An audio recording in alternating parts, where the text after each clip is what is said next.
Esto es Motion, ideas en movimiento. ¿Qué tal te suena un gimnasio para tu mente? En este podcast pondrás en forma las ideas escuchando conversaciones variadas, como negocios online, creatividad, entrenamiento o filosofía. Un espacio para reflexionar y descubrir principios aplicables a lo personal y profesional, entendiendo el mundo desde la amplitud. Soy Marc Mula y tienes todos los episodios y mi newsletter en mi web, marcmula.com. Dentro episodio. Muy buenas. Hoy está conmigo Jesús Zamora Bonilla, catedrático de Lógica y Filosofía de la Ciencia de la UNED y decano de su Facultad de Filosofía. También es asesor del programa de televisión española This is Philosophy y autor de varios libros, tanto de ensayo como de ficción, pero en especial autor de uno muy reciente, gracias al cual estamos hoy aquí charlando, gracias a la magia de Twitter. Y el título de este libro es La nada nadea, invitación al nihilismo. Muchas gracias, Jesús, por dedicarme tu tiempo y bienvenido al podcast. Muchas gracias a ti. Encantado de estar aquí. Pues si te parece, vamos a empezar como sentando las bases, ¿no? Y las bases serían un poco cómo se comunica el nihilismo a nivel general o qué crees que entiende la gente por el nihilismo, ¿no? Porque este libro precisamente lo que hace es darle una vuelta un poco a cómo está el nihilismo en el imaginario colectivo, ¿no? Entonces, empecemos por aquí. ¿Por qué tiene tan mala prensa el nihilismo? Pues en realidad la expresión nihilista y nihilismo ha sido muy poco frecuente que la gente se la aplique a sí mismo, ¿no? Es un término que suele utilizarse de manera despectiva y suele utilizarse para criticar a otras personas. Sí es verdad que hubo en el siglo XIX alguna corriente más que filosófica, ideológica, cultural, política, que se llamó nihilismo, que no tiene mucho que ver con lo que posteriormente se conoció como nihilismo, era más bien una variedad del anarquismo. Y en el siglo XX, pues quizá ha habido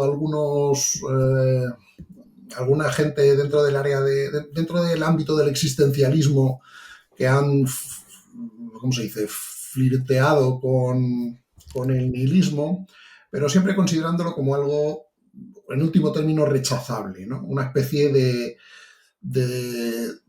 solución desesperada más que otra cosa, ¿no? Y entonces se ha tendido a identificar el nihilismo con la desesperación ante todo, con el no tener ganas ni ilusiones por absolutamente nada, o peor todavía, con el deseo de destruir lo que hay, ¿no? Pero en realidad el nihilismo, yo creo que entendido de manera un poco más literal, simplemente consiste en la tesis de que la vida no tiene ningún propósito. Esto naturalmente puede ser considerado como algo malo si pensamos que la vida tiene que tener un propósito. Pero si consideramos que la vida no solo no tiene un propósito, sino que no tiene por qué tenerlo y no es razonable esperar que lo tenga, pues no pasa nada, no tiene nada de malo. Vamos, no sé, por ejemplo, los satélites de Júpiter no tienen ningún propósito, no están ahí por algún propósito y eso no hace que sean algo criticable o algo por el estilo, ¿no? Entonces, afirmar que la vida no tiene ningún propósito, pues es una tesis filosófica que yo creo que es lo que tenemos que identificar literalmente con el nihilismo, que es bastante razonable, ¿no?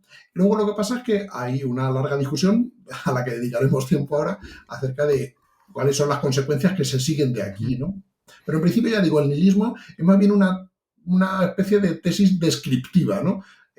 Que describe el hecho de que la vida humana, la existencia del universo, la historia humana, no es de por sí algo a lo que se le tenga que atribuir un propósito o un sentido, ¿no?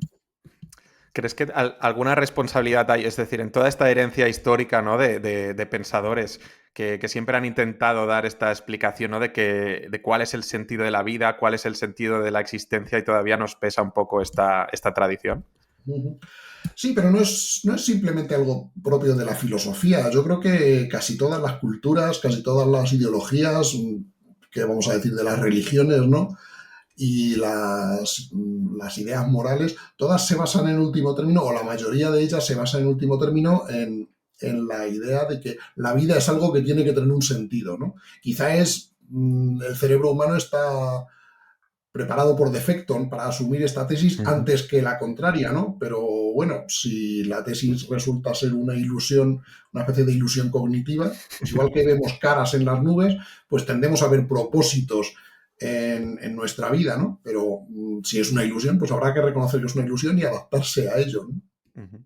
Bueno, aquí como paréntesis, y aunque yo no tenga demasiada idea, pero que puede ser uno de los puentes también entre las humanidades y las ciencias, ¿no? Que a veces parece que sean dos disciplinas separadas, pero si dices si fuera verdad quizá la tesis de que fuera una ilusión, o que has dicho que el cerebro esté más preparado, ¿no? Ujú, Para necesitar este sentido, para no estar quizá tan desamparado, o para construir una narrativa del mundo, pues que puede ser ujú. ahí un campo de estudio interesante, ¿no? Entre ciencia y filosofía. Sí, de hecho hay muchos, o bastantes filósofos que tienen cierto miedo a la aplicación de la ciencia a la vida humana porque piensan que eso va precisamente a eliminar lo que según ellos pues le da sentido a la vida humana, ¿no? Las cuestiones, por así decir, espirituales, ¿no? No necesariamente, aunque también en el sentido espiritual, en el sentido trascendente, del más allá y demás, sino también espiritual en el sentido de aquellas cosas que aparentemente no son puramente materiales, ¿no? Pues como los sentimientos, los valores, sobre todo los valores morales, los valores estéticos, etcétera, etcétera. Y pues, la responsabilidad, este tipo de cosas. Entonces piensan que si reducimos el ser humano y la naturaleza a un mero mecanismo puramente físico-químico o biológico, por así decir, pues entonces todo eso va a desaparecer, ¿no? Pero en realidad no tiene por qué. O sea, bueno, puede que algo desaparezca, pero si desaparece, pues habrá que sacar las consecuencias de que se siguen de ahí, ¿no? Pero en realidad tampoco tiene por qué desaparecer. Es decir, no desaparecen nuestros sentimientos ni nuestros valores por el hecho de que expliquemos por qué tenemos estos sentimientos y estos valores, ¿no? Ujú. O sea, claro, o sea, ahora mientras me lo estás explicando, o sea, se me ha ocurrido que este temor a la ciencia es porque quizá, como si la ciencia lo acapara todo, la ciencia misma te llevaría a unas consecuencias nihilistas en el sentido de negativo que tiene este término, ¿no? Del nihilismo, de esto de Uh-huh. pesimismo y de lanzarnos como a la desesperación, ¿no? Ujú. Claro, pero insisto que es pesimismo solo y desesperación solo si admitimos Mm, que es absolutamente imprescindible mm, para vivir que haya un propósito trascendente mm, en la existencia humana, ¿no? Si tú admites que esto no es necesario, pues el hecho de que no lo haya tampoco pasa nada, ¿no? Es un ejemplo, una comparación que podríamos poner es, piensa en algo como el dolor físico, ¿no? Pues podemos hacer un argumento basado en la neurofisiología, etcétera, diciendo, bueno, que el dolor no deja de ser una ilusión, en el sentido de que no existe físicamente algo así como el dolor en el mundo, ¿no? Pero la cuestión es que por muy ilusorio que sea, te duele. Entonces, tú, el motivo por el cual quieres evitar el dolor no es porque el dolor sea una realidad objetiva. O sea, eso te da igual. Tú quieres evitar el dolor porque te duele, ¿no? Y entonces, eso es un motivo suficiente para intentar evitar el dolor. Entonces, si tú descubres que no hay valores trascendentes, valores objetivos, valores absolutos, esto no quiere decir que tú vayas a perder las motivaciones que tú tienes para hacer lo que quieres hacer, ¿no? Sigues teniendo esas motivaciones, como por ejemplo la de evitar el dolor, pues no, vamos, los nihilistas no estamos tocando cosas que estén quemando para sufrir dolor ni por nada por el estilo, ¿no? Y de la misma manera, los nihilistas seguimos teniendo nuestras preferencias estéticas y nuestras preferencias y juicios morales, nuestras valoraciones morales, y entonces actuamos de acuerdo con nuestras valoraciones morales porque son nuestras valoraciones morales, no porque pensemos que tienen un fundamento objetivo, trascendente, absoluto, etcétera, ¿no? ujú. Vale, entonces, ¿cuál sería, digamos, la tesis o la defensa que tú haces de este nihilismo sin nuestros prejuicios, sin esta mala fama, ¿no? Que dices que normalmente se ha descrito por cómo lo han descrito sus detractores? ¿Cuál sería la esencia del nihilismo como Uh-huh. una filosofía que vale la pena ser seguida, ¿no? Tal y como la describes. Pues lo que argumento en el libro, en la primera parte, digamos que está dedicada a lo que llamo el camino hacia el nihilismo, si no recuerdo mal. Pues hay sobre todo tres vías, ¿no? Que parece conducirnos de manera, yo creo que bastante inevitable, ¿no? Una es toda la tradición escéptica en filosofía, ¿no? Pues el hecho de que este tipo de afirmaciones absolutas sobre la realidad son imposibles de demostrar, ¿no? Entonces, no hay ninguna razón para aceptarlas. Esa es una, digamos, la tradición escéptica. Otra es la tradición positivista, ¿no? Que digamos es una especie como se dice ahora, de un spin-off del escepticismo, ¿no? El escepticismo hasta el siglo XVII, XVIII se aplicaba a todo, intentaba demostrar pues que, sobre todo lo que entonces llamaban la ciencia, ¿no? Que entonces era indistinguible de la filosofía, de la metafísica, etc. Pues intentaba aplicarlo a las tesis filosóficas para demostrar que no había por dónde aceptarlas. Y como la ciencia se consideraba una parte de la filosofía, pues también los escépticos, ya digo, hasta esa época, hasta más o menos antes de la Ilustración, pues también intentaban demostrar que los principios de la naturaleza y de la realidad que afirmaban los científicos desde Aristóteles hasta Newton, ¿no? Pues que no había razones para admitirlos, ¿no? Lo que pasa es que el positivismo sale de ahí, pero se da cuenta de que esos argumentos, ante el éxito de la ciencia, que la ciencia empieza a tener en los siglos XVIII y XIX, sobre todo de XIX, pues tampoco tienen demasiada fuerza. Es decir, tú puedes tener un escéptico a tu lado diciendo que no hay por qué creer, o sea, no hay razones para rechazar la posibilidad de que todo sea una ilusión, etcétera, etcétera. Pero mira, tienes a Faraday a tu lado haciendo los experimentos y siempre le salen bien. Y entre Faraday y el escéptico cartesiano, pues dices, mira, me quedo con Faraday, ¿no? Entonces, el positivismo es una especie de decir, bueno, aceptamos el escepticismo, pero cuando hemos intentado aplicar el escepticismo a la ciencia, pues resulta que es muy resistente, la resiste muy bien. Entonces, lo único que resiste los embates del escepticismo en realidad es la ciencia. No toda la ciencia, pero digamos la base fundamental, ¿no? Y este sería el segundo pilar, ¿no? Y el tercero es la consecuencia a la que nos ha llevado este positivismo, que es lo que llamo en el libro el naturalismo. Y que podemos describir también con otra frase que propuso el sociólogo Max Weber hace un siglo, o más de un siglo ya, que es el desencantamiento del mundo.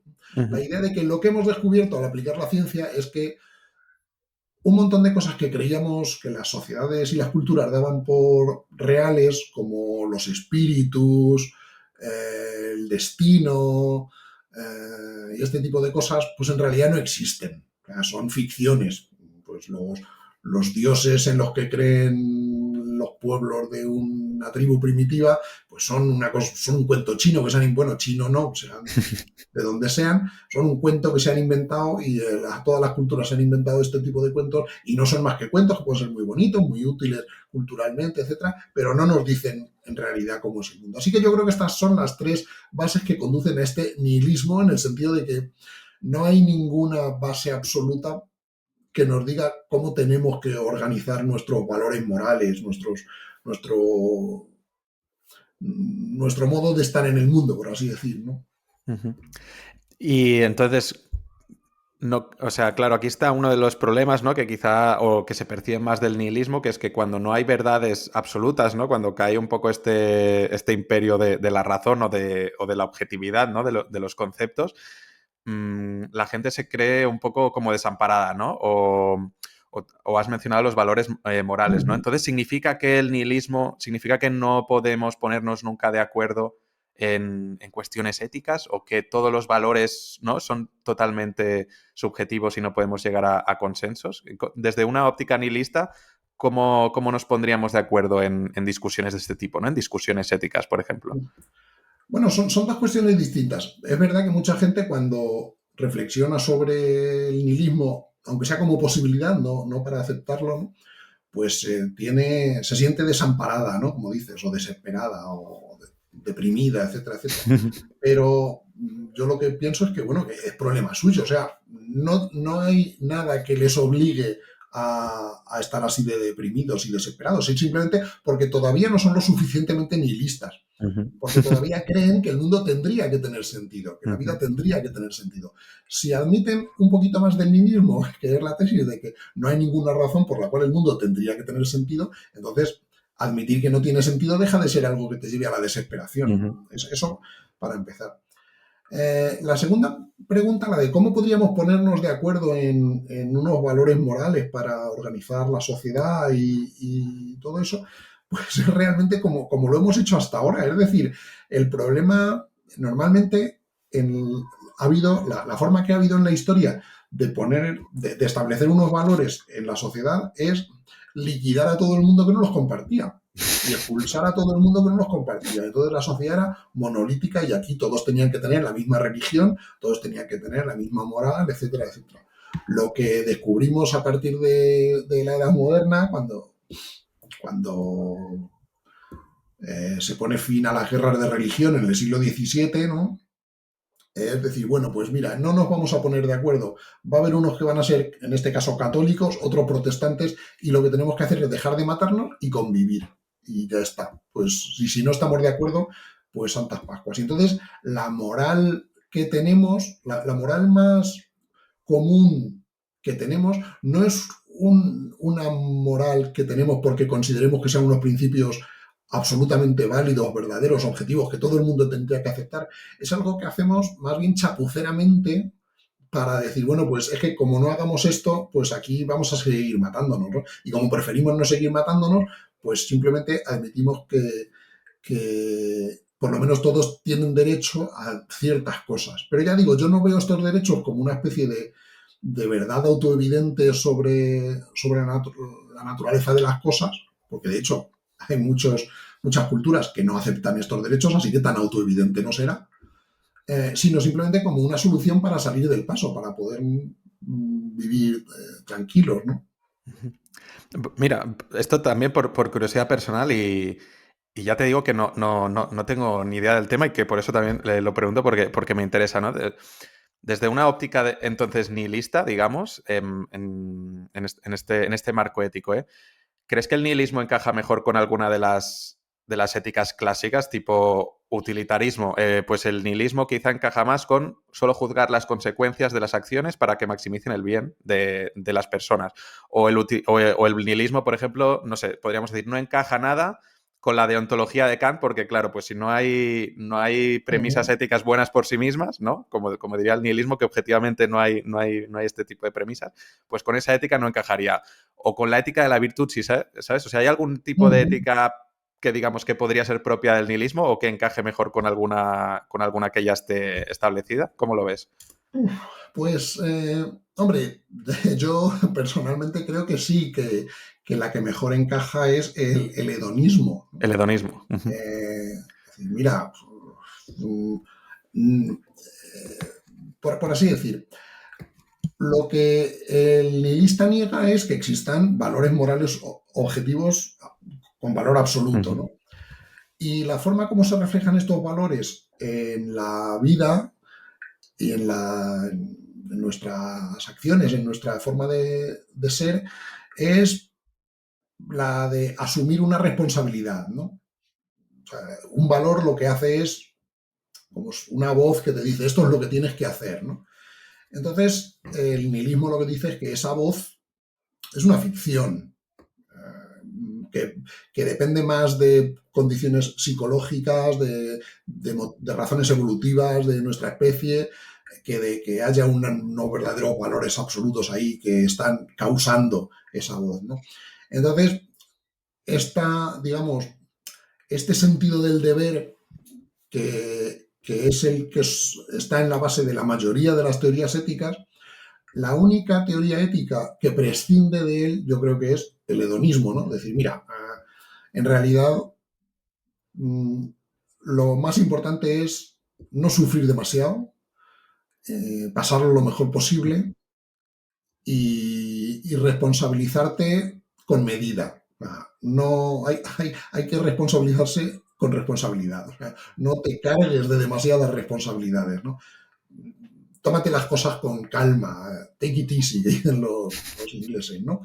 Entonces yo diría que el hedonismo para mí es la que mejor encaja en el nihilismo.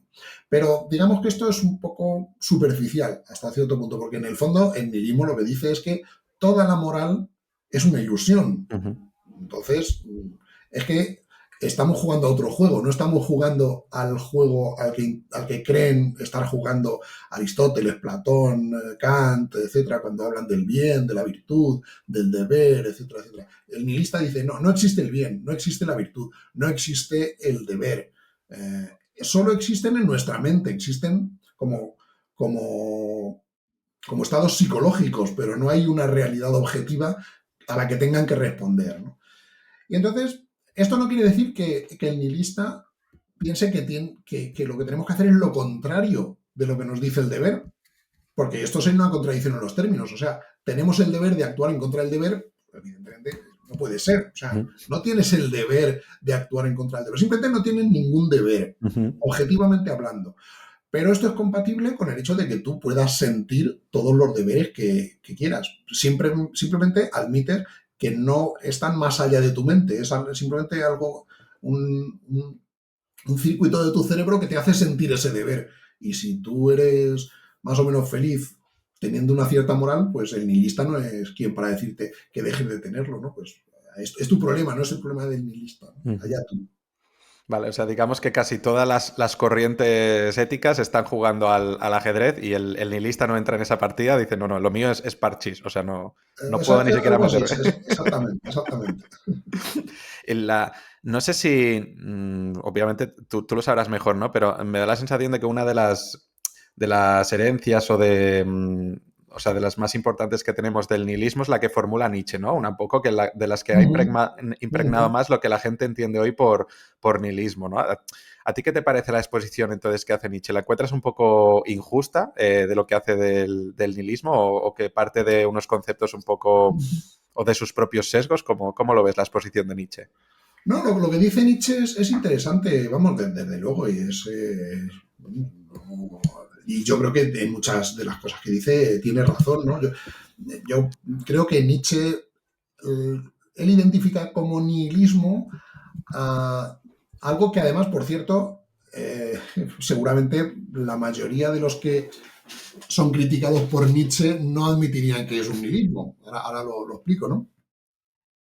Pero básicamente Nietzsche considera que el nihilismo consiste en la herencia judeocristiana y la herencia, digamos, platónico-kantiana, ¿no? Judeocristiana en el sentido de pensar que el mandamiento moral más importante es el del amor y el respeto al débil, la tradición platónico-kantiana por la idea de que la racionalidad y lo que podemos descubrir mediante la razón es más real que lo que descubrimos vitalmente por los sentidos, ¿no? Entonces, Nietzsche dice que lo verdaderamente real y lo verdaderamente importante es lo vital, la fuerza, el exceso, el placer, etcétera, etcétera, ¿no? Y entonces, esta tradición judeocristiana, platónica y kantiana lo que hace es intentar eliminar la fuerza vital, que es la del verdadero valor. Y por lo tanto, para Nietzsche, lo más nihilista que hay, pues es un cristiano o un kantiano. Y él lo pretende sustituir por otro, por lo que llaman nihilismo positivo. Esto sería el nihilismo negativo y el nihilismo positivo es algo así como la reafirmación de estos valores vitales en contra de los valores de la tradición occidental, ¿no? Bueno, en algún momento Nietzsche nos da la idea, aunque no la llega a desarrollar mucho, de que lo que ahora llamamos la sociedad del bienestar y la democracia liberal, por así decir, aunque ya digo, él no lo expone en estos términos, ¿no? Pero este estado liberal y estado del bienestar sería pues la sociedad de consumo en la que uno no se preocupa de cosas importantes y en vez de dejar que fluya nuestra vitalidad interior, por así decir, pues nos acostumbramos o aspiramos únicamente a tener una vida cómoda, sin grandes preocupaciones y sin grandes aspiraciones, por así decir, ¿no? Y esto él cree que es a lo que conduce esta tradición cristiano-kantiana, ¿no? Más o menos. Esto es una idea que recoge Heidegger posteriormente y los existencialistas, ¿no? Que es esta idea de que el nihilismo consiste ya no tanto en la tradición cristiana, sino en a donde nos ha llevado, que es a esta sociedad consumista, que no se preocupa por cosas importantes, etcétera, etcétera. Y esto yo en el libro planteo que no es que esté mal, o sea, que no es que no tengan razón, posiblemente eso sea ser nihilista. Lo más nihilista que hay es querer una sociedad sin grandes preocupaciones, sin grandes aspiraciones, en la que todos tengamos una vida relativamente cómoda, sin necesidad de luchar heroicamente por nada, ¿no? Que es lo que Nietzsche llama el último hombre. Y bien, lo que yo digo es que, vale, pues si eso es nihilismo, ahí es cuando yo me descubrí como nihilista, ¿no? Si eso es nihilismo, pues yo soy nihilista, porque a mí esa es la sociedad que me gusta, la sociedad del bienestar, en la que no hay grandes aspiraciones y aspiramos sobre todo a la comodidad. Vale, porque tú te defines como nihilista desde entonces hace relativamente poco, ¿no? Sí, exacto, exacto, porque o sea, yo nunca me había considerado nihilista, porque claro, como nihilismo y nihilista son insultos, pues a nadie le gusta que le insulten, ¿no? Lo que pasa es que el año pasado leyendo un libro, bueno, primero una entrevista y luego ya leí el libro a un filósofo italiano que se llama Costantino Espósito, que publicó, pues eso, hace un año más o menos, un libro que se llama El nihilismo de nuestro tiempo, y yo empecé a leerlo y él decía algo así como, pues es que el nihilismo nos asola, ¿no? Somos fumadores pasivos de nihilismo, el nihilismo está a nuestro alrededor y hagamos lo que hagamos, siempre caemos en el nihilismo. Y yo lo leía y digo, pues muy bien, pues estupendo. O sea, ahí es donde a mí me gusta caer. O sea, pues resulta que sí, que soy nihilista, ¿no? Y luego, como al pensar esto, caí en la cuenta de que mi cuenta de Twitter se llama La Nada Nadea. Digo, pues hombre, una defensa del nihilismo tendría que tener este título, ¿no? Lo de La Nada Nadea, que siquiera ahora hablamos un poco más del concepto este. Oye, ¿no será entonces que había determinismo ahí o qué? Pero sí, o sea, yo también soy determinista, ¿no? Y pienso, o sea, no es que crea que todo está determinado, porque en el mundo suceden eventos aleatorios, ¿no? Hay eventos cuánticos que no está determinado que vayan a ser de una manera u otra, ¿no? Pero no podemos, precisamente porque son aleatorios, no podemos hacer que ocurran de una manera o de otra. Así que, en el fondo, si las cosas que pasan en nuestro cerebro están gobernadas por la física clásica, pues es todo un reloj que nos determina absolutamente a hacer lo que hacemos. Y si están gobernados por la física cuántica, pues ese reloj de vez en cuando tiene saltos aleatorios en los que no podemos intervenir, ¿no? Con lo cual tampoco somos libres para que haya pasado una cosa u otra, ¿no? Ok, entonces tu aceptación, digamos, personal de la etiqueta o de la filosofía nihilista no pasó por ningún tipo de crisis existencial, sino más Nada, bien nada. por las lecturas. Ah, pues sí, esto es lo que me gusta, esto es lo que me pega, con esto me identifico, pues soy nihilista. Sí, sí, exacto, exacto. No quiere decir que yo no haya tenido experiencias negativas en la vida ni cosas así.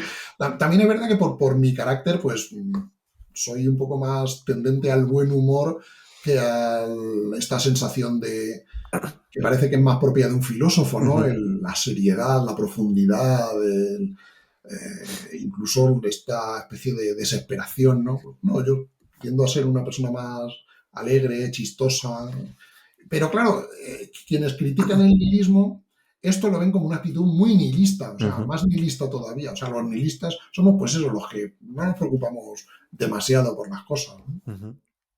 Y la idea de escribir este libro, entonces, ¿cómo surgió? Es decir, ¿por qué, aunque, o sea, imagino, tú tienes un campo muy amplio de intereses y aunque admitieras, pues, que te considerabas nihilista, pero ¿cómo surgió la idea o la convicción? Venga, pues voy a escribir un libro del nihilismo para divulgar o para difundir lo que es el verdadero, entre comillas, nihilismo y no lo que se está entendiendo por esta filosofía que tiene tan mala fama. Sí, pues como he dicho, fue una inspiración leyendo el libro de Espósito.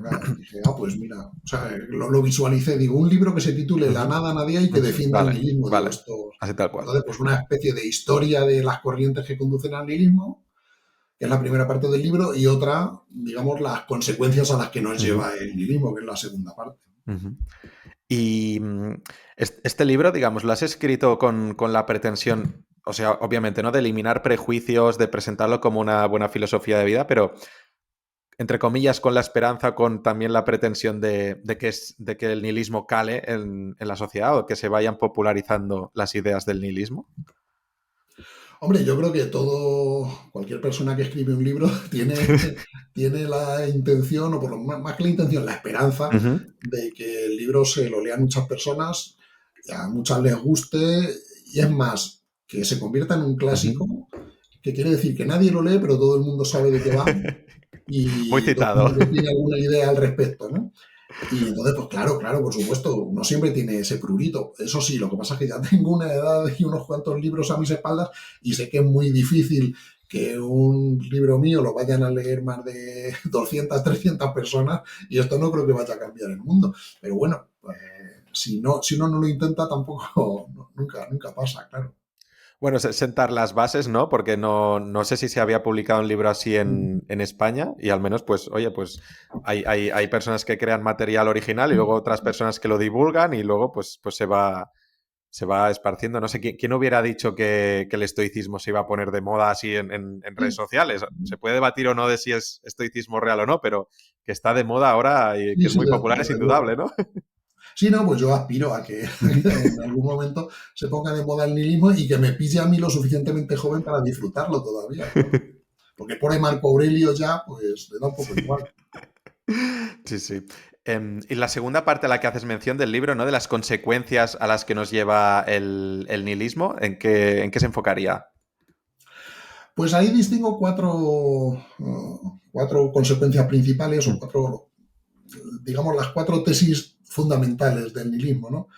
La primera sería el ateísmo, que es, digamos, la forma más antigua del nihilismo, ¿no? De hecho, eh, lo que hoy se critica como nihilismo hasta el siglo XIX y parte del XX, sobre todo la gente lo habría criticado como ateísmo, ¿no? Y de hecho ujú, en muchas partes del mundo pues sigue ocurriendo así. O sea, se dice una persona que no cree en Dios no puede tener una noción del bien y el mal, no puede ser una persona responsable, no podemos fiarnos de ella. En algunos países sería impensable que un ateo, por ejemplo, se presentara o tuviera muchos votos en una elección a presidente, ¿no? Por ejemplo. De hecho, en algunos países todavía está prohibido ujú. el ateísmo, porque se piensa eso, que el ser ateo es no solo negar los principios en los que se basa la sociedad, sino atacarlos e intentar, estás como impelido a destruir la sociedad, ¿no? Y esto es lo que se piensa actualmente cuando se le critica a alguien como nihilista, pues más o menos viene a ser esto, ¿no? Entonces, el primer elemento básico del nihilismo, pues sería, o el primer fundamento, sería este, ¿no? El ateísmo, ¿no? Pues que no hay valores absolutos, en primer lugar, porque no hay una divinidad, una realidad trascendente que nos imponga estos valores Ujú. absolutos. Oye, En segundo, permíteme sí. hacer un paréntesis porque tengo una pequeña anécdota de esto y es que yo estuve en tiempo viajando por el sudeste asiático y cuando fui ahí me recomendaron que siempre, yo soy ateo, ¿vale? Pero me recomendaron que siempre me identificara como cristiano precisamente para no tener problemas de este tipo. Y me acuerdo que una vez en Malasia, que es un país musulmán del sudeste asiático, se me acercó una chica con un micrófono porque estaba haciendo entrevistas a turistas y les preguntaba que qué sabían del Islam, ¿no? Y bueno, pues la entrevista pues fue muy larga, pero yo en ese momento le dije que era cristiano y luego me pidió el email y nos estuvimos intercambiando unos correos y yo ahí le confesé que era ateo, ¿no? Y luego ella me dijo que era muy interesante porque era el primer ateo que conocía en su vida y debía ser una chica de 20 y pocos Ajá. años y tenía un montón de curiosidad porque precisamente me decía eso, oye, Ujú. pues, ¿cuáles son tus valores? Porque una cosa es que, claro, que seas cristiano, una religión diferente a la mía, pero la otra es que no creas en ningún Dios y cómo puedes tener valores, ¿no? Y como que Ujú. le explotaba la cabeza. Y nada, solo quería decir eso. Sí, sí, pues justo es. Pues esa actitud también tiene ahora mismo mucha gente hacia el nihilismo, ¿no? O sea, si eres nihilista es que no tienes valores, pues no tiene por qué, ¿no? Pero bueno, más adelante, pues hoy sería el tercer fundamento, ¿no? El segundo es lo que hemos hablado antes sobre el determinismo, o sea, la Ujú, negación del libre albedrío, ujú, que digamos esto es un ataque, por mi parte, hacia el existencialismo, ¿no? El ujú, existencialismo, digamos, da el paso recorre la mitad del camino hacia el nihilismo, negando que existan valores absolutos, ¿no? Y acepta que la vida no tiene sentido, pero dice, pero la vida tiene que tener sentido. Y entonces, como la vida no tiene sentido, se lo tenemos que dar nosotros. Entonces, nuestra tarea en la vida es encontrar un sentido o crear un sentido para la vida. ¿Y cómo hacemos esto? Pues gracias a la libertad. El ser humano no está determinado por las circunstancias a actuar de una manera o de otra, sino que elige su propio camino. Entonces, esta libertad, al ejercer esta libertad, es cuando decimos, bueno, pues hemos creado un sentido, porque hemos dicho que el propósito de nuestra vida va a ser este, y eso procede, ya digo, de nuestra libertad. Entonces, negar el libre albedrío, pues simplemente dice que tan ficticio como la creencia en Dios, o en los dioses, o en el más allá, en la reencarnación, o en este tipo de cosas, tan ficticio como creer eso es creer en el libre albedrío. O sea, el libre albedrío es una cosa absolutamente incompatible con las leyes de la física. Y por lo tanto, no, o sea, en una naturaleza gobernada por las leyes de la física no puede existir algo así como el libre albedrío. Así que esto también lo tiramos a la basura. Y claro, pues ya se empiezan a echar las manos a la cabeza. Entonces, si no existe el libre albedrío, ¿qué diferencia hay entre el bien y el mal? ¿Por qué castigamos a los culpables? ¿Por qué? ¿Cómo distinguimos, cómo atribuimos responsabilidad a la gente si no existe el libre albedrío? Y yo digo, bueno, es vuestro problema. O sea, la cuestión es que no existe. Pues ahora inventaros cómo salir de esta situación. O sea, si doy una pista. Y es, pensemos en lo importante, ¿no? Que es el fútbol. Imaginémonos que no existe el libre albedrío. Y estamos pensando en el fútbol. Quitamos los penaltis porque no existe el libre albedrío. Pues vaya tontería. O sea, aunque no exista el libre albedrío, el fútbol tiene su gracia porque existe la regla de los penaltis, ¿no? Pues si se comete una falta.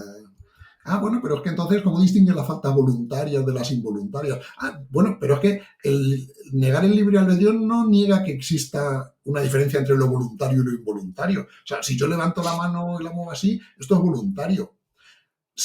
Cuando late mi corazón, no es voluntario, es involuntario. Son dos fenómenos fisiológicos y neurológicos completamente distintos, los voluntarios y los involuntarios. El determinismo no niega que existan elecciones voluntarias. Lo que niega es que podrían haber sido de manera distinta a como fueron. O sea, no niega que el defensa ha cometido voluntariamente, ha dado con la mano al balón voluntariamente. Lo que niega es que tuviera la posibilidad de no hacerlo, pero ya que lo ha hecho voluntariamente, pues tiene sentido aplicar la regla del penalti. Bueno, pues es penalti y pitamos penalti y ya está, ¿no? Es decir, tú has levantado ahora la mano de manera voluntaria, pero todos los acontecimientos que han ocurrido en tu vida y en la mía nos han llevado hasta este momento y no podía ocurrir otra cosa que tú no levantaras la mano en el minuto 37 de la conversación. Eso sería determinismo. Eso, o bien, eso digamos es la versión completamente determinista, ¿no? La versión que admite un papel para el indeterminismo es que quizá al decidir yo levantar la mano o no levantarla, quizá hay una molécula en mi cerebro que tiene un átomo que está en un estado cuántico que salta aleatoriamente a otro estado y eso hace que se desencadene una cadena de corrientes eléctricas en mis neuronas que me hace levantar la mano. Pero claro, yo no puedo hacer voluntariamente que ese átomo pase de un estado a otro porque precisamente es aleatorio, no depende de nada que suceda a su alrededor. Así que no podemos evitar que pase lo que pase, incluyendo nuestras propias acciones. Vale. Entonces, por ejemplo, también es que el tema este de la responsabilidad, pues como que es muy jugoso siempre pensarlo, ¿no? Pero entonces sería... o sea, las personas no tienen libre albedrío en el fondo no lo tienen, pero como tienen la ilusión, ¿no? Porque has dicho que es una ilusión o una construcción, como es una ilusión de tenerlo, pues esta ilusión es suficiente para establecer este tipo de causas y de consecuencias, al menos a nivel jurídico o a nivel ético, ¿no? Estamos actuando con la ilusión de ser libres, aunque en el fondo no lo seamos. Sí, exactamente. Vale. Pero bueno, no tiene por qué ser necesariamente una ilusión. Es decir, una vez que tú aceptas que las cosas son inevitables, Ujú. eh, no por eso, o sea, piensas que puedes hacer A o puedes hacer B, pero puedes admitir que solo lo piensas en el sentido de que es concebible, te puedes Ujú. imaginar a ti mismo haciendo A o haciendo B, o sea, pues irte de vacaciones a la playa o a la montaña, ¿no? Tú te imaginas a ti mismo y con eso es suficiente. No es necesario pensar que los procesos causales que ocurren en tu mente y en tu cerebro dejan abierta la posibilidad de que tomes una decisión diferente de la que vayas a tomar. Ujú. Pero bueno, es un poquito complicado quizá. Vale, entonces tenemos ateísmo, determinismo, Uh materialismo -huh. también, ¿y el último? Bueno, el materialismo, cuando he hablado antes sobre este sería el tercero, yo le pongo el cuarto lugar, pero bueno, Ah, es vale. lo de menos. Es, cuando he hablado del consumismo, Ujú. de la sociedad de consumo y demás, el último hombre de Nietzsche, pues es es materialismo en este sentido, no en el sentido de decir todo es material y no existe lo espiritual, en el sentido de Demócrito, digamos, pues solo existen los átomos y ya está, ¿no? Sino material en un sentido un poco más peyorativo, si queremos todavía, ¿no? Pues mira qué materialista eres que solo piensas en el dinero, ¿no? Ujú. Es un poco curioso porque el dinero, no hay nada más inmaterial que el dinero, ¿no? Y ahora con las tarjetas de crédito y demás, pues el dinero no es algo así físicamente tangible, ¿no? Mm. Pero bueno, aceptemos materialista como sinónimo de que solo nos interesa el dinero, ¿no? Y bueno, esa sería la principal consecuencia, yo creo, a la que llega el nihilismo y posiblemente lo que más temen los críticos del nihilismo, porque dicen es que si aceptamos el nihilismo vamos a terminar aceptando el materialismo. Ujú. Entonces vamos a perder todo lo espiritual, ¿no? Y todo lo que le da sentido a la vida y todo lo que, pues, todo lo que tiene que ver con los valores, ¿no? Lo que dice el nihilista es que, bueno, ser materialista no necesariamente quiere decir que seas egoísta. Tú puedes querer el bien para los demás, puedes querer la justicia, puedes desear. Lo único que no hay una base objetiva por la cual tengan la obligación de desearlo, ¿no? Ujú. Pero tampoco hay una obligación objetiva de que desees lo contrario, ¿no? Simplemente cada cual tiene los valores que tiene y si tú tienes los valores que dicen que es mejor una sociedad justa que una sociedad injusta, es mejor la igualdad que una desigualdad extrema, etcétera, etcétera, pues el materialista lo que dice es, fíjate, cuando quieres que todos seamos iguales, cuando quieres que la sociedad, que la economía sea justa, pues básicamente lo que quieres es que la gente tenga bienestar material parecido. No quieres que, dice, bueno, pues que viva en la pobreza más absoluta, pero bueno, que sea feliz con otras cosas, ¿no? Pero que nada, de dinero prácticamente nada, ni servicios públicos ni nada, pero es que se busque otras formas de ser feliz. No, no, no. El, el, quien busca la justicia desde el nihilismo materialista lo que quiere es pues un bienestar material para todo el mundo. Pero tampoco estamos obligados los nihilistas a rechazar lo que se considera valores espirituales, pues como, eh, qué sé yo, la belleza, el amor, la tranquilidad Ujú. mental, etcétera, etcétera, ¿no? Lo único es que para nosotros eso también es material, es simplemente, o sea, el amor es pues, un determinado fenómeno neurológico que les ocurre a los mamíferos, ¿no? Bueno, a los animales, básicamente, ¿no? No es algo inmaterial, no es algo espiritual, es algo plenamente material. Las experiencias estéticas, pues igual, son una forma en la que funciona nuestro cerebro, una forma tan material como cualquier otra, ¿no? E incluso por volver al fútbol, yo el fútbol es un ejemplo que pongo Ujú. muy, muy a menudo, ¿no? Eh, mm, Dice, bueno, es que el que lo reduce todo a lo biológico, pues piensa que los humanos son como animales, ¿no? Bueno, primero, los humanos, claro que son animales, ¿qué van a ser? O sea, no son coches, Sí. somos animales, ¿no? Pero los animales no humanos, no hay animales no humanos que sean capaces de disfrutar con el fútbol, ¿no? De entender. en qué consiste eso de meter más goles que otro equipo, de ganar una competición. O sea, requiere unas capacidades cognitivas bastante sofisticadas en no solo entender el fútbol, sino disfrutarlo. Que luego puede parecerte una chorrada, por supuesto, igual que a todo el mundo, pues hay un montón de otras cosas que le parecen la más de tontas, ¿no? Pero a quien le gusta, pues no es nada, digamos, básico en sentido de no humano, sino meramente animal o irracional o algo así, ¿no? Luego también en el libro digo que me parece muy bien que se diga que cuando la gente pierde la religión, pues la intenta sustituir con otras cosas y entonces en ese sentido el fútbol es la religión de ahora, ¿no? Digo, sí, sí, me parece muy bien que digamos que el fútbol es la religión de ahora, pero entonces admitamos también que la religión era el fútbol de antes. O sea, que si decimos el fútbol satisface las necesidades psicológicas que tenía antes, las que la gente satisfacía antes con la religión. Digo, pues sí, vale, estupendo. Luego pasa que la satisface mejor. La religión posiblemente dejaba mucho que desear en este sentido en comparación con el fútbol, ¿no? Bueno, yo ahora estoy con el Barça Gate hundido, o sea que estoy en una crisis de fe. Bueno, pues espero que esta noche estés más fundido todavía. Que yo soy más bien blanco. A ver, a ver. Bueno, cuando se publique este podcast ya habrá pasado el partido, Ya así habrá que pasado, sí, ya habrá pasado. podré poner una nota en el episodio a ver qué ha pasado, a ver qué tiene la crisis de fe. Uh-huh.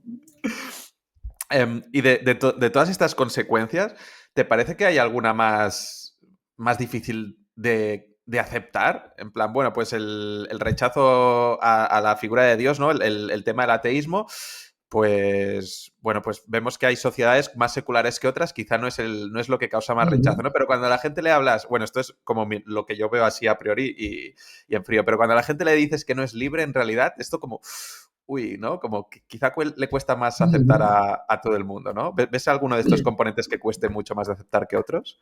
sí, yo creo que la negación del libre albedrío Mm, quizás sea lo más difícil mm, psicológicamente de aceptar, ¿no? Porque al fin y al cabo todos sentimos que tenemos la posibilidad de optar, ¿no? De elegir, y de hecho elegimos, ¿no? Pero lo que pasa, claro, es que nunca vemos los detalles que nos llevan a elegir como elegimos, ¿no? De hecho, nuestra propia percepción del acto de elegir es es el resultado de lo que está pasando en nuestro cerebro, no es la causa por la que pasa lo que pasa en nuestro cerebro. ujú, Entonces, las causas no las vemos. Esto es una cosa que ya dijo Spinoza hace 300 o 400 años, ¿no?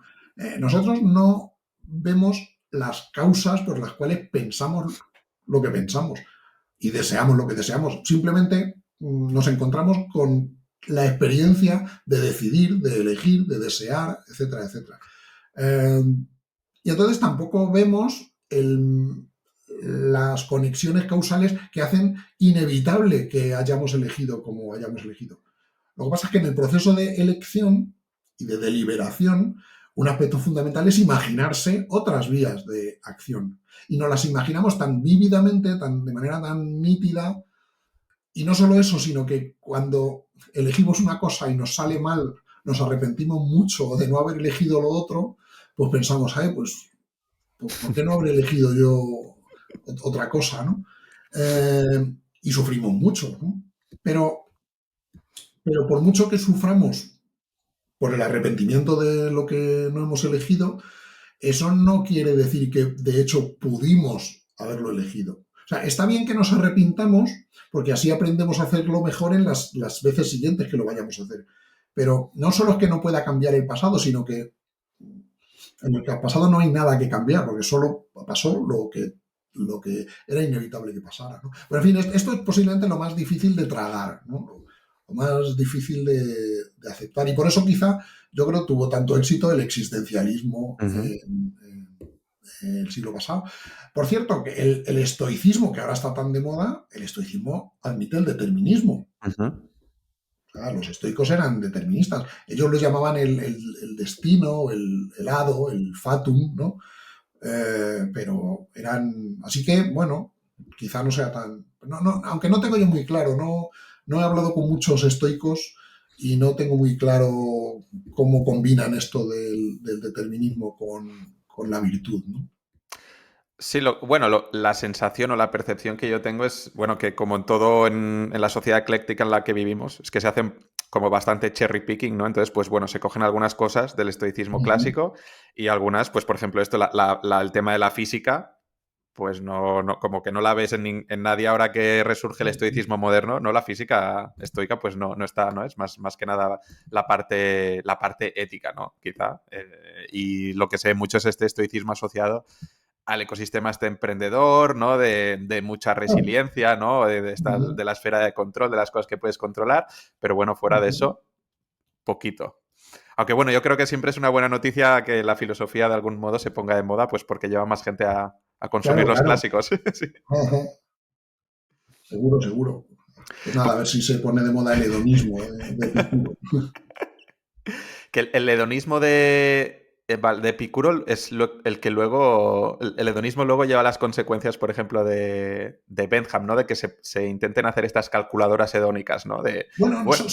son dos cosas distintas. O sea, Ujú, el hedonismo lo que dice es tú, o sea, le habla a una persona, ujú, dice, tú lo mejor que puedes hacer es buscar el placer. ujú, Lo que pasa es que lo que más placer te va a dar es evitar el sufrimiento. ujú, No, si intenta buscar el placer pues por comer en exceso, el sexo en exceso, si es que eso es posible, las drogas, etcétera, etcétera, te va a causar más sufrimiento que si tienes una vida moderada. ujú, Entonces, la mejor receta para tener una vida lo más placentera posible es, pues eso, la moderación y evitar los excesos y así evitas todo sufrimiento. ujú, El utilitarismo de Bentham y Mill, en cambio, en realidad es completamente distinto, porque es una teoría moral más bien de tipo cristiano. No es, admiten de Epicuro esto de que la medida del bien y el mal es el placer, pero lo que ellos dicen es que lo que está bien no es que tú obtengas el placer, no es una teoría dirigida a ti, sino es una teoría dirigida a cuáles son tus obligaciones, qué es lo que tú tienes la obligación de hacer. Dice, lo que tienes la obligación de hacer es maximizar el bienestar de todo el mundo, ujú. no el tuyo, sino el de los demás. Epicuro diría, a mí los demás me la soplan. Yo lo que mejor podemos hacer con los demás es minimizar el contacto con ellos, que nos dejen en paz. Ujú, Y vivimos en nuestro huerto y tenemos el mínimo contacto posible con la sociedad. Porque la política es una fuente de problemas y de sufrimientos, ¿no? En ujú, cambio, Bentham es todo lo contrario, es una teoría que intenta ser el fundamento teórico de la política. Es decir, ¿cuáles son las leyes justas? A Epicuro lo de las leyes le da alergia, o sea, lo mejor es olvidarse de las leyes y vivir, ya digo, aislado y sin que nadie te moleste. El utilitarismo, en cambio, es una teoría sobre cuáles tienen que ser las leyes y de las leyes tienen que ser las que maximicen el bienestar de todo el mundo. Eso sí, conectan con el hedonismo en el hecho de que entienden por bienestar el placer individual, ¿no? Pero es el placer, la suma del placer de todo el mundo, no el tuyo en particular. ujú. Oye, pues no sé si tienes ahí el próximo filón, porque si los clásicos están de moda, pues tienes el epicureísmo ahí para escribir un próximo libro, no lo sé. Puede ser, puede ser. Pasa que Epicuro, bueno, sí, posiblemente sería el más nihilista, bueno, el más nihilista quizá, la corriente más nihilista de la filosofía antigua eran los cínicos, que Ujú, antes no lo he mencionado, ¿no? Pero lo que pasa es que los cínicos, digamos, están en un nivel más ingenuo de nihilismo que el de Epicuro, ¿no? Porque los cínicos eran un poco los que decían que las leyes son y las normas sociales no tienen fundamento y la mejor forma de demostrarlo es ir contra ellas. ujú. Lo que dirían los epicureos es decir, pero ¿y a ti qué te importa ir contra ellas o a favor? O sea, olvídate de ellas. No son tu problema las leyes. No tienes por qué mostrar que están mal. Simplemente, pues, que traten de las leyes quienes quieran tratar de las leyes. Nosotros no nos olvidamos de ellas. No es nuestro problema. Ujú. Oye, y tú que estás como decano de la Facultad de Filosofía de la UNED, ¿Tú sientes que la filosofía se está poniendo más de moda o que hay, yo qué sé, que últimamente hay más filósofos pues, en medios de comunicación o que hay más referentes últimamente de filósofos aquí en España? ¿O crees que es un poco, bueno, una cosa que se dice pero en realidad no está de moda? ¿Cómo lo percibes tú No, no, esto? vamos, no, lo Ujú, percibo muy tangiblemente. O sea, sobre todo el año de la pandemia, el curso 2021 subió la matrícula en la carrera de filosofía un ujú, 30%. En la UNED pasamos como de 1.000 a 1.300 estudiantes en primero. O sea que subió un montón. Luego el 21-22 subió todo un poquito. Este año ya ha bajado un ujú. poco porque ya la gente no tiene tanto tiempo para estudiar, porque tienen trabajo. En la pandemia pues no había muchas más cosas que hacer, pero, pero no es solo que la gente tuviera más tiempo para estudiar entonces y se dedicaran a ir a la universidad, más que antes, que pasó en casi todas las carreras, pero es que en filosofía pasó muchísimo. O sea, mientras que las otras carreras a lo mejor subieron un 10%, ya digo, filosofía subió un 30%. Así que sí. También es verdad que cuando hace una década, cuando surgió toda la polémica con la ley BERT en educación, Ujú. que disminuyeron las horas de filosofía y de ética en el bachillerato y en la ESO, pues hubo tal revuelo que también eso provocó un aumento del interés por la filosofía y entonces ya empezó a subir. Digamos que hasta el año 2010 o así, filosofía iba un poco de capa caída, pero la última década no ha estado mal en cuanto al interés de la sociedad por la filosofía. No sé cuánto durará, pero de momento, ahora mismo no nos podemos quejar. ¿Y lo achacas más a esto que se suele decir que la gente se interesa más por la filosofía en épocas de crisis?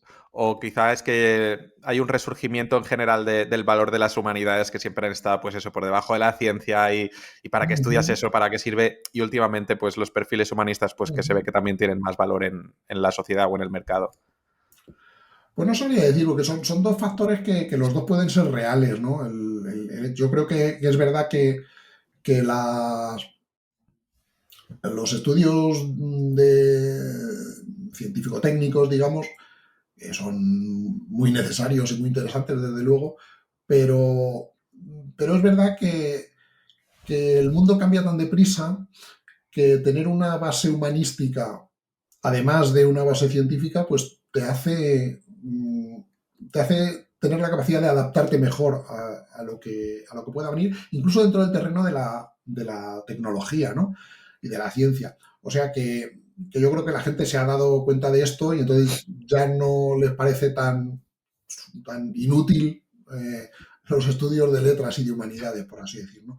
Por otro lado, en el caso de la filosofía en concreto, pues yo creo que sí, que es verdad que en épocas de crisis, pues la gente le da por filosofar más que en otras, ¿no? Es un poco una pena porque yo soy, ya digo, filósofo de tendencia más bien jovial, entonces a mí no me gustan las crisis, como a nadie, ¿no?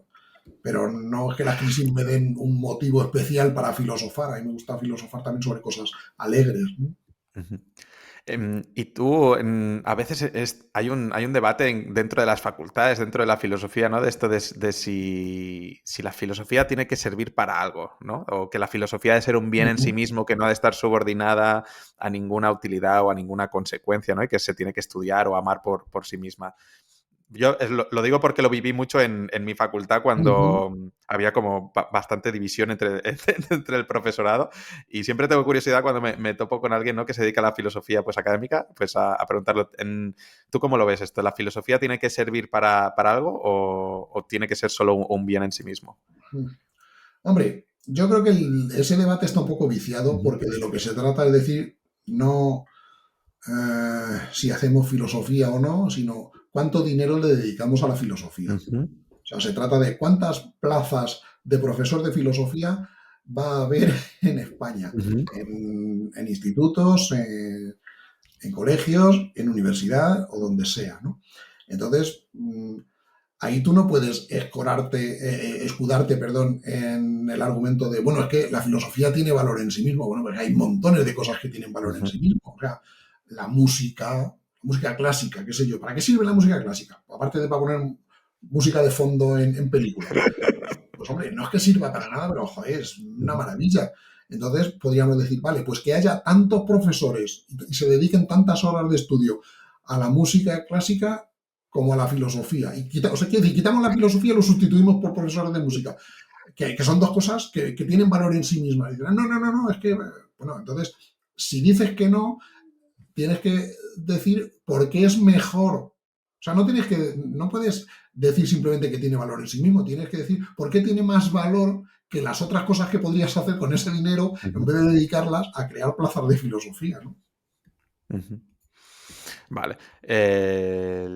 Claro, bueno, no sé si por el otro lado te dirían, ¿no? Porque has dicho que el debate está viciado, entonces no sé si pues también los que defienden que la filosofía tiene que ser instrumental o utilitaria, pues bueno, porque así recibiremos más dinero y habrá más plazas, ¿no? Y si nos adaptamos más al mercado, pues en general, pues estaremos No, más...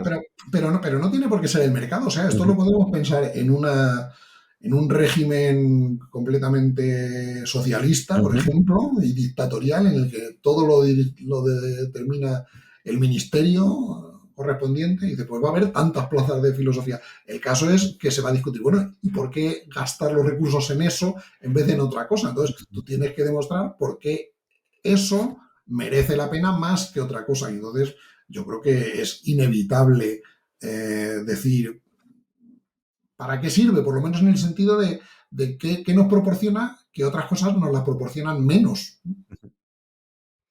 Y por supuesto, yo creo que es muy útil en este sentido y nos proporciona muchas cosas, claro. No, bueno, ahora, en lo que has dicho de las reflexiones de las humanidades con la tecnología, ¿no? Bueno, ahora uno de los temas también que está calentito, ¿no? En la sociedad es el tema de las inteligencias artificiales generativas, ¿no? Y que algunos están diciendo que quizás estamos yendo muy rápido sin que haya tanta gente que le esté dedicando un espacio a reflexionar de hasta dónde nos pueden estar llevando, ¿no? Estas inteligencias artificiales generativas.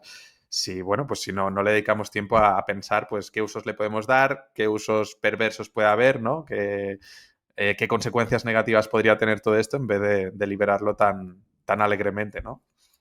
Pues ahí yo lamento no estar de acuerdo en ese planteamiento porque no tendríamos vida suficiente uno de nosotros para leernos todo lo que se escribe en un año sobre eso que dices que no nos dedicamos a hacer.